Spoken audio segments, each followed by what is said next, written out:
जी जनाब, मैं अदालत का एक तो मशकूर हूँ। पहले दिन से हमारा ये रोना था कि जुडिशरी के थ्रू ही इंतखाबात कराए जाए, तो वो नहीं हुआ। फिर ये दिन देखने को पड़ रहे हैं। ये आरोप ने जो कि जज साहब ने भी उनकी एक अच्छी इज़्ज़त अफजाई की है, तो आरोप को जो ट्रेनिंग दी गई है, मेरे ख्याल उन लोगों ने अपनी ड्यूटी कंप्लीट कर ली है तकरीबन, कि छोटी छोटी चीज़ों पे। आपको पता है कि मेरे ऊपर एलिगेशन लगे, मेरे वकील रियाज साहब खड़े हैं। 2008 में मैं इलेक्ट हुआ हूँ, मैंने सर्व किए 5 साल वज़ीर दाखिला। 2013 से मैं 2017 तक मैं MP रह चुका हूँ। 2018 का इलेक्शन लड़ चुका हूँ। तो एलिगेशन जी किसी को मैंने ज़दकोब किया, उससे को मैंने मोबाइल कोई छीनी है, ये एलिगेशन है भी, आरोप की ये करतूतें हैं।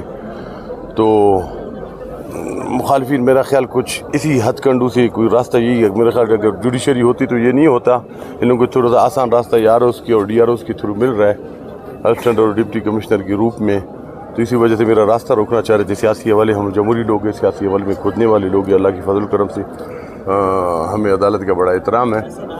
आज ट्रिब्यूनल ने जो फैसला किया, हक भी किया और मेरिट भी किया। और मुझे जनाब चीफ सेक्रेटरी साहब से मैं ख़ास करूँगा, मैं अपील करूँगा कि ये ट्रेनिंग का सेशन इसका बिल्कुल ज़ाया गया। तो अगला मेरा ख्याल है कि AROs और DROs के थ्रू अगला हमें टारगेट बनाना चाह रहे हैं, कोई पोस्टल बैलेट के थ्रू।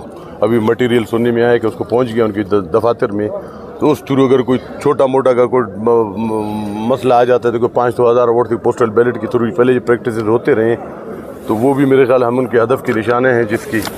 तो उसके अलावा आगे का भी हमें खदशा है। अभी शुरू में अगर ये है कि उनको अपने कैरियर ऑफिसर्स हैं, वो अपने कैरियर का भी कुछ नहीं है, कुछ 4 पैसों की खातिर या थोड़ी सी लालच में आके, थोड़ी सी धौंस धमकी में आके कि ये फैसला देते, तो हमें खदशा है कि आगे भी हमें बहुत मुश्किलात का सामना करना पड़ेगा। बहरहाल जमीयत उलमा इस्लाम इन चीज़ के लिए तैयार है, इलेक्शनों के लिए तैयार है, इन सब चीज़ों का सामना करने के लिए तैयार है। चीफ सेक्रेटरी साहब से अपील है कि इनको इतने ज़्यादा नहीं है, मेरे को 60-70 के करीब AROs और DROs, तो मेहरबानी करके इसको एक दफ़ा बुला के अपने इख्तियारात का इस्तेमाल करके तो आइंदा किसी की इस तरह हक तलफी नहीं हो। और मेरे इलाके के और मेरे लोगों को ज़हनी खौफ जो पहुँचाया गया है, जो मेरा मीडिया ट्रायल किया गया है, जितने एलिगेशंस तो मेरे ऊपर थे नहीं, तो आपको पता होगा कि बलूचिस्तान में ये रिकॉर्ड है। पहली दफ़ा बलूचिस्तान में कभी तारीख़ में ऐसा नहीं हुआ कि 2013 के इलेक्शन में मैंने कोई इलेक्शन कैंपेन नहीं चलाया और अपने घर में बैठा रहा हूँ। मुझे आज तक पता नहीं कि मैंने एजेंट अपने एजेंट मेरे कौन थे, मेरे एजेंट का भी मुझे नाम नहीं पता। मैं एक दिन का कैंपेन भी नहीं चलाया बलूचिस्तान तारीख़ में। पहली दफ़ा हुआ कि घर में बैठे बैठे लोगों ने मुझे 2013 में इलेक्ट की। तो ऐसे लोगों के सामने भी ऐसी रुकावटें खड़ी करना हुकूमती वक्त से वज़ीर आला निगरान वज़ीर आला अली मर्दान डोमकी साहब से और चीफ सेक्रेटरी से अपील है कि इन मामलात का तदारुक किया जाए। कबायली माशरा है, कबायली माहौल है, पहले भी बलूचिस्तान में मामलात इसी तरह ख़राब होते रहे, लोकल बॉडीज़ इलेक्शन भी ख़राब होते रहे।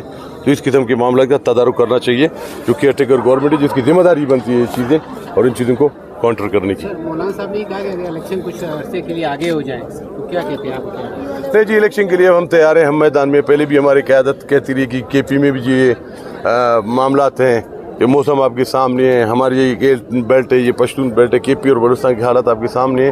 ये तो हमारी थी हालात को मद्देनज़र रखते हुए हमारी ये ख्वाहिश थी कि ये हो। अभी मैदान में उतरे, अभी इलेक्शन बिल्कुल होंगे और होने चाहिए। Thank you.